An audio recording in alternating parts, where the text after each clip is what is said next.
Hi hello welcome back to my channel. ಹೆಂಗಿದ್ರಿ friends? ಚೆನ್ನಾಗಿದ್ದೀರಾ? ನಾನು ಕೂಡ ತುಂಬ ಚೆನ್ನಾಗಿದೆ ನೋಡಿರಿ. ಇವತ್ತು ಸಂಡೇ, ಇವತ್ತು ಒಂದು 7 ಗಂಟೆಗೆ ಸಾಯಂಕಾಲ ಲಾಗನ್ನು ಸ್ಟಾರ್ಟ್ ಮಾಡಿದ್ದೇನೆ ರೀ ಫ್ರೆಂಡ್ಸ. ಇವತ್ತು ರಾತ್ರಿ ಊಟಕ್ಕೆ ಜೋಳದ ಹಿಟ್ಟಿನ ಮುದ್ದೆ ಮತ್ತು ಶೇಂಗಾ ಬೀಜದ ಒಂದು ತಂಬುಳಿನ ಮಾಡ್ತಾಯಿದ್ದೀನಿ. ಅಂದರೆ ಶೇಂಗಾ ಕಾಳಿನ ಒಂದು ತಂಬುಳಿನ ಮಾಡ್ತಾಯಿದ್ದೀನಿ ಫ್ರೆಂಡ್ಸ. ಬನ್ನಿರಿ, ಅದನ್ನು ಕೂಡ ನಿಮ್ಮ ಜೊತೆಗೆ ಶೇರ್ ಮಾಡ್ಕೊತೇನೆ ರೀ. ಯಾರು ವಿಡಿಯೋನ ಸ್ಕಿಪ್ ಮಾಡಿದೆ ಪೂರ್ತಿ ವಿಡಿಯೋನ ನೋಡ್ರಿ. ರೀತಿ ಮಾಡೋದಂತ ಹೇಳಿ ತೋರಿಸ್ಕೊಡ್ತೇನೆ ಬನ್ನಿ ಫ್ರೆಂಡ್ಸ್. ಎಲ್ಲರ ಮನೆಯಲ್ಲಿ ಮಾಮೂಲಾಗಿ ಮಾಡ್ತಾರೆ, ಆದರೆ ನಮ್ಮ ಹಳ್ಳಿಗಳ ಸೈಡ್ ಯಾವ ಥರ ಮಾಡ್ತೇವೆ ಅನ್ನೋದನ್ನು ತೋರಿಸ್ತೀನಿ. ಅದನ್ನು ಕೂಡ ನಿಮ್ಮ ಜೊತೆಗೆ ಶೇರ್ ಮಾಡ್ಕೊತಾನೆ ಫ್ರೆಂಡ್ಸ್. ಬನ್ನಿ ಹಂಗಾರ ನೋಡೋಣ. ನೋಡಿ ಫ್ರೆಂಡ್ಸ್, ಇವತ್ತು ಜೋಳದ ಹಿಟ್ಟಿನ ಮುದ್ದೆಯನ್ನು ಮಾಡ್ತಾ ಇದ್ದೀನಿ. ಇಲ್ಲಿ ಸ್ವಲ್ಪ ಪಾತ್ರೆಯಲ್ಲಿ ನೀರನ್ನು ಕಾಯ್ಲಿಕ್ಕೆ ಇಟ್ಟಿದ್ದೇನೆ, ಹಾಗೆ ಸ್ವಲ್ಪ ಉಪ್ಪನ್ನು ಕೂಡ ಹಾಕ್ಕೊಂಡಿದ್ದೀನಿ. ಇವಾಗ ಜೋಳದ ಹಿಟ್ಟನ್ನು ಸ್ವಲ್ಪ ನಾವು ತಣ್ಣನೆ ನೀರಿನಲ್ಲಿ ಕಲಿಸ್ಕೋಬೇಕು ಹಿಟ್ಟನ್ನು.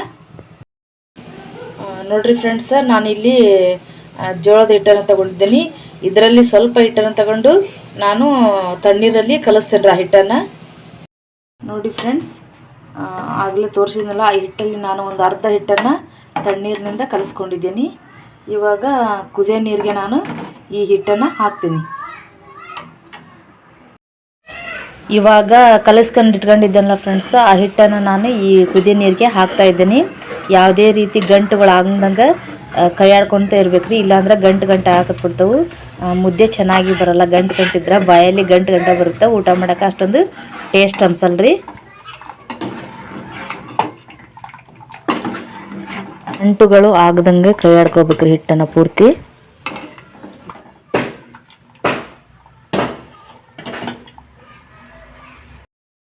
ಇವಾಗ ನೋಡ್ರಿ, ನಾನು ಬಿಟ್ಟಿದ್ನಲ್ಲ ಹಿಟ್ಟು ಗಟ್ಟಿ ಹಾಕೋಂತ ಬಂತು. ಇದೇ ರೀತಿಯಾಗಿ ಕೈ ಆಡ್ಕೊತ ಇರಬೇಕು. ಇದು ಗಂಟುಗಳು ಆಗದಂಗೆ ನೋಡ್ಕೋಬೇಕ್ರಿ ಇದನ್ನು. ಫ್ರೆಂಡ್ಸ್, ಇವಾಗ ನಾವು ಇದು ಹಿಟ್ಟು ಬಿಟ್ಟಿದ್ವಲ್ಲ, ಅದು ಕುದ್ದಿದೆ. ಇವಾಗ ಇದಕ್ಕೆ ಒಣ ಹಿಟ್ಟನ್ನು ನಾವು ಹಾಕಿ ಪೂರ್ತಿ ಗಟ್ಟಿಯಾಗಿ ಮಾಡ್ಕೋಬೇಕು.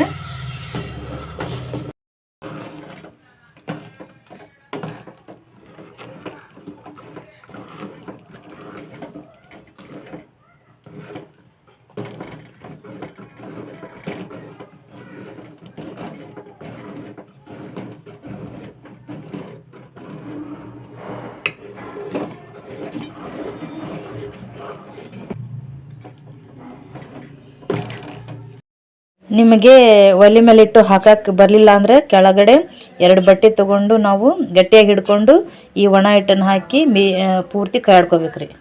ನೋಡ್ರಿ, ಇವಾಗ ಗಟ್ಟಿಯಾಗಿದೆ. ಅದನ್ನು ಬಿಡಿಸ್ಬೇಕಲ್ಲ, ನಾವು ಸ್ವಲ್ಪ ತಣ್ಣೀರಿನಿಂದ ಕೈಗೆ ಅದ್ಕೊಂಡು ಪೂರ್ತಿ ಹಿಟ್ಟನ್ನು ಸವ ಮಾಡ್ಬೇಕ್ರಿ. ಅದನ್ನು ಚಮಚೆಯಿಂದ ಎಲ್ಲ ಪೂರ್ತಿ ಹಿಟ್ಟನ್ನು ತಕ್ಕೋಬೇಕು.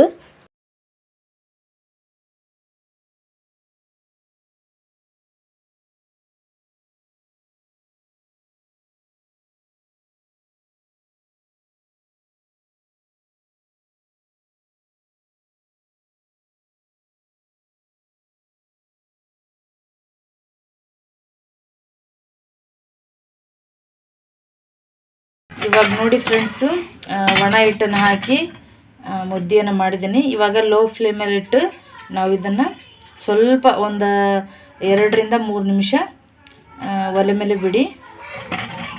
ಅಂದರೆ ಹಿಟ್ಟು ಪೂರ್ತಿ ಅಳ್ಕೊಂಬಿಡ್ತದೆ ರೀ, ಚೆನ್ನಾಗಿ ಆಗ್ತಾವೆ ಮುದ್ದೆ. ನೋಡಿರಿ ಫ್ರೆಂಡ್ಸ್, ನಾನೀಗ ಮುದ್ದೆ ಜೊತೆಗೆ ಶೇಂಗಾ ತಂಬುಳಿ ಮಾಡಾಕತ್ತಿದ್ದೀನಿ. ನಾನಿಲ್ಲಿ ಶೇಂಗಾ ತೊಗೊಂಡಿದ್ದೀನಿ ಮತ್ತು ಹಸಿಕಾಯಿ ತೊಗೊಂಡಿದ್ದೀನಿ. ಇವಾಗ 2 ಹುರಿಬೇಕ್ರಿ ನಾವು ಇದನ್ನು. ಇಲ್ಲಿ ನೋಡ್ರಿ, ನಾನು ಇವಾಗ ಶೇಂಗಾ ಕಾಳನ್ನು ಹುರ್ಕೊಳ್ತಾ ಇದ್ದೀನಿ. ಇದನ್ನು ಹುರಿದಾದ್ಮೇಲೆ ನಾವು ಸಿಪ್ಪಿಯನ್ನು ತೆಗಿಬಾರ್ದು, ಯಾಕಂದ್ರೆ ಇದರಲ್ಲಿ ಪ್ರೋಟೀನ್ ಅಂಶ ಇರ್ತೈತಿ. ಹಾಗಾಗಿ ಸಿಪ್ಪಿ ತೆಗೆದ್ರೆ ಇದ್ರಾಗಿರ್ತಕ್ಕಂಥ ಪ್ರೋಟೀನ್ ಕೂಡ ಹೋಗಿಬಿಡ್ತೈತಿ. ಸಿಪ್ಪಿಯನ್ನು ಯಾವುದೇ ರೀತಿ ತೆಗಿಬೇಡ್ರಿ, ಹಾಗೇನೆ ನೀವು ಮಿಕ್ಸಿ ಮಾಡ್ಕೋಬೇಕು.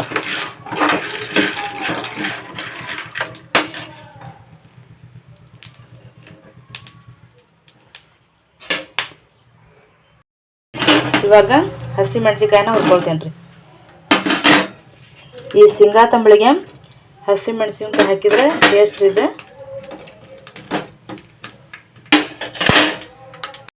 ಇವಾಗ ನೋಡ್ರಿ ಫ್ರೆಂಡ್ಸ್, ನಾನು ಶೇಂಗಾ ಕಾಳನ್ನು ಹುರ್ಕೊಂಡು ಇಟ್ಕೊಂಡಿದ್ದೀನಿ. ಹಸಿ ಮೆಣಸಿನ್ಕಾಯಿನೂ ಕೂಡ ಹುರ್ಕೊಳ್ತಾ ಇದ್ದೀನಿ. ಸ್ವಲ್ಪ ಇದಕ್ಕೆ ಎಣ್ಣೆ ಹಾಕ್ಬೇಕ್ರಿ. ಎಣ್ಣೆ ಹಾಕಿ ಹುರ್ಕೊಳ್ಳಿ. ಇವಾಗ ನಾನಿಲ್ಲಿ ಒಂದು 3ರಿಂದ 4 ಬೆಳ್ಳುಳ್ಳಿ ತೊಗೊಂಡೇನ್ರಿ. ಸ್ವಲ್ಪ ಜೀರಿಗೆ ತೊಗೊಂಡಿದ್ದೀನಿ. ಬೆಳ್ಳುಳ್ಳಿ ಎಷ್ಟು ಹಾಕ್ತೀರಿ ಅಷ್ಟು ಚೆನ್ನಾಗಿ ಆಗ್ತೈತೆ ರೀ ಶೇಂಗಾ ತಂಬುಳಿ. ಇವಾಗ ನೋಡಿ ಫ್ರೆಂಡ್ಸ, ಹಸಿಕಾಯಿನೂ ಕೂಡ ಹುರಿದಿದ್ದೀನಿ. ಇವಾಗ ಇದನ್ನು ಮಿಕ್ಸಿ ಮಾಡ್ಕೊಂಬರ್ತಾನೆ ರೀ. ಸ್ವಲ್ಪ ಕರಿಬೇವನ್ನು ಹಾಕ್ತೇನೆ, ಕೊತ್ತಂಬರಿ ಇಲ್ಲ, ಕರಿಬೇವನ್ನು ಹಾಕ್ತೇನೆ ರೀ ಇದಕ್ಕೆ. ಇವಾಗ ನೋಡಿರಿ ಫ್ರೆಂಡ್ಸ, ಎಲ್ಲವೂ ಜಾರಿಗೆ ಹಾಕ್ಕೊಂಡಿದ್ದೀನಿ. ಸ್ವಲ್ಪ ರುಚಿಗೆ ತಕ್ಕಷ್ಟು ಉಪ್ಪನ್ನು ಹಾಕ್ಕೊಳ್ತೀನಿ. ಇವಾಗ ಇದನ್ನು ಮಿಕ್ಸಿ ಮಾಡ್ಕೊಂಬರ್ತೀನಿ ರೀ. ಸ್ವಲ್ಪ ಹುಣಸೆ ಹಣ್ಣು ಹಾಕ್ಕೊಳ್ತೀನಿ ರೀ ಇದಕ್ಕೆ. ಇವಾಗ ನೋಡಿರಿ, ನಾನು ಮಿಕ್ಸಿ ಮಾಡಿ ಇಟ್ಕೊಂಡಿದ್ದೇನೆ ನೋಡಿರಿ. ಯಾವುದೇ ರೀತಿ ನಾನು ಶೇಂಗಾ ಬೀಜದ ಸಿಪ್ಪೆ ತೆಗ್ದಿಲ್ಲ, ಹಾಗೆ ಹಾಕಿದ್ದೀನಿ. ಯಾಕಂದರೆ ಅದರಲ್ಲಿರ್ತಕ್ಕಂಥ ಪ್ರೋಟೀನ್ ಕೂಡ ಹೋಗಿಬಿಡ್ತೈತಿ. ಹಾಗಾಗಿ ಡೈರೆಕ್ಟಾಗಿ ಹಾಕಿ ಮಿಕ್ಸಿ ಹಾಕ್ಕೊಂಡೇನ್ರಿ ನಾನು.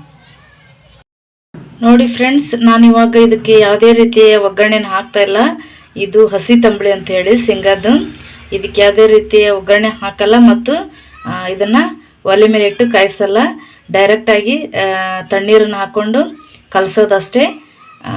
ಸಿಂಪಲ್ ಒಂದು ಸಾಂಬಾರು ಅಂತ ಹೇಳ್ಬೋದು. ಇವಾಗ ನೋಡಿ, ಇವಾಗ ಇದನ್ನು ಮಿಕ್ಸಿ ಮಾಡಿ ಇಟ್ಕೊಂಡಿದ್ನಲ್ಲ, ಇವಾಗ ಇದನ್ನು ನೀರಿನಿಂದ ಕಲಿಸ್ತೀನಿ.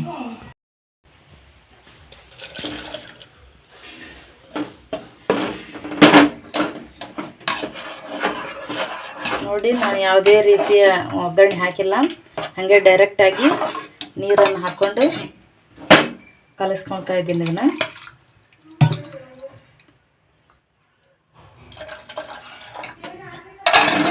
ತುಂಬ ರುಚಿ ಆಕೈತ್ರಿ ಇದು. ಮುದ್ದೆ ಜೊತೆಗೆ ಊಟ ಮಾಡಿದೆ ಅಂದ್ರೆ ಇದಾದ್ರೆ ಇದು ಉಳಿದ್ರೆ ತಡೆಯಂಗಿಲ್ರಿ. ಇದು ಆಗಷ್ಟೇ ಊಟಕ್ಕಿದು 1-2 ತಾಸು ನಡೆಯುತ್ತೆ. ನೋಡಿ, ಈ ಥರ ಸಾಂಬಾರನ್ನ ರೆಡಿ ಮಾಡ್ಕೊಂಡಿದ್ದೀನಿ. ಯಾವುದೇ ರೀತಿ ಎಣ್ಣೆ ಹಾಕಿಲ್ಲ, ಏನಿಲ್ಲ.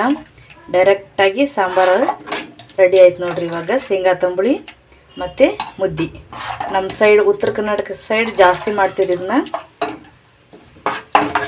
ಇವಾಗ ಶೇಂಗಾ ತಂಬುಳಿ ರೆಡಿ ಆಯಿತು.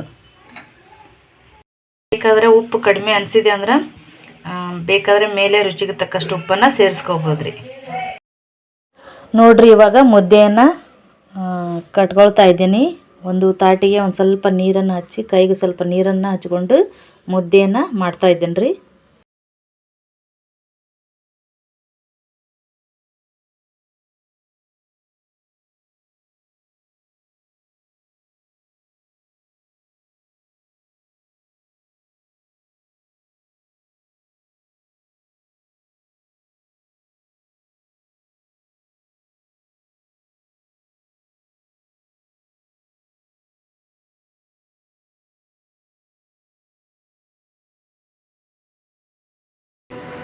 ಇವಾಗ ನೋಡ್ರಿ ಫ್ರೆಂಡ್ಸ, ಜೋಳದ ಹಿಟ್ಟಿನ ಮುದ್ದೆ ರೆಡಿ ಆಗೈತಿ. ಈ ಕಡೆ ಶೇಂಗಾ ತಂಬುಳಿನೂ ಮಾಡಿದ್ದೀನಿ. ಇವತ್ತಿನ ಊಟಕ್ಕೆ ನಾವು ಇದನ್ನ ಮಾಡ್ಕೊಂಡೇವ್ರಿ. ಈ ಕಡೆ ಶೇಂಗಾ ತಂಬುಳಿ ಮಾಡಿಟ್ಟಿದ್ದೀನಿ, ಈ ಕಡೆ ಜೋಳದ ಮುದ್ದೆನೂ ಕೂಡ ರೆಡಿ ಆಯ್ತು ನೋಡ್ರಿ. ನೋಡಿ ಫ್ರೆಂಡ್ಸ್, ಇವಾಗ ಶೇಂಗಾ ತಂಬುಳಿ ಮತ್ತು ಮುದ್ದೆ, ಶೇಂಗಾದ ಚಟ್ನಿ ಏನು ಮಾಡಿದ್ನಲ್ಲ ಅದನ್ನೇ ಸ್ವಲ್ಪ ಇಲ್ಲೇ ಮೇಲ್ಗಡೆ ಇಟ್ಕೊಂಡಿದ್ದೀನಿ. ಟೇಸ್ಟ್ ಆಗ್ತದೆ. ಇದ್ರ ಜೊತೆಗೆ ನಂಚ್ಕೊಂಡೆ ಅಂದ್ರೆ ಇವತ್ತಿನ ಊಟ ನಮ್ಮದು ಶೇಂಗಾ ತಂಬುಳಿ ಮತ್ತು ಜೋಳದ ಹಿಟ್ಟಿನ ಮುದ್ದೆ. ತುಂಬ ರುಚಿಯಾಗಿರ್ತೈತೆ ರೀ. ಯಾವುದೇ ರೀತಿ ಎಣ್ಣೆ ಇರಲ್ಲ, ಏನೂ ಇರಲ್ಲ. ಒಳ್ಳೆ ವೆಯ್ಟ್ ಲಾಸು ಕೂಡ ತುಂಬ ಹೆಲ್ಪ್ ಆಗ್ತೈತಿ ಇದೊಂದು ಮುದ್ದೆ ಸಾಂಬಾರು. ನೋಡಿ, ಟ್ರೈ ಮಾಡಿ ಹೇಗಿದೆ ಅಂಥೇಳಿ ಕಮೆಂಟ್ ಮುಖಾಂತರ ತಿಳಿಸಿ.